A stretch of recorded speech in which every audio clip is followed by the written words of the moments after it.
Hello friends, welcome to my channel shades of colour. তো আজকে আমি করতে চলেছি একটা রথের মেলা দৃশ্য। তো দেখো, আমি খুব সহজ করে করেছি। সামনেই তো রথ, তো আমি ভাবলাম একটা রথের মেলা দৃশ্য আঁকলে কেমন হয়।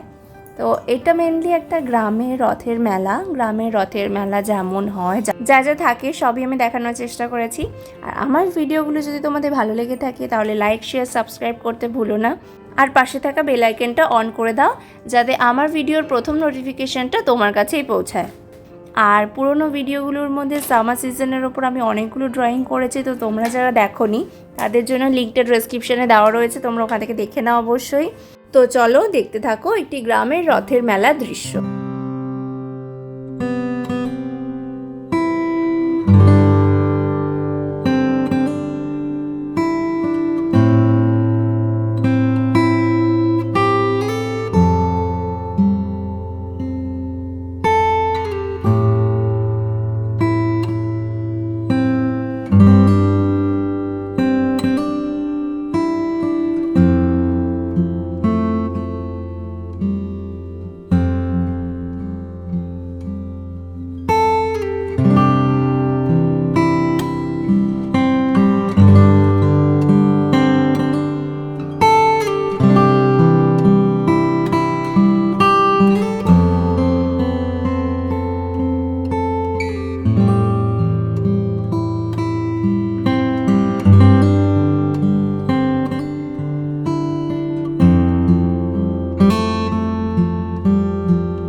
আমার এই ভিডিওটা তোমাদের কেমন লাগলো কমেন্ট সেকশনে জানাতে ভুলো না। আর যদি ভালো লেগে থাকে তাহলে লাইক শেয়ার সাবস্ক্রাইব করো আর পাশে থাকা বেল আইকনটা অন করে দাও।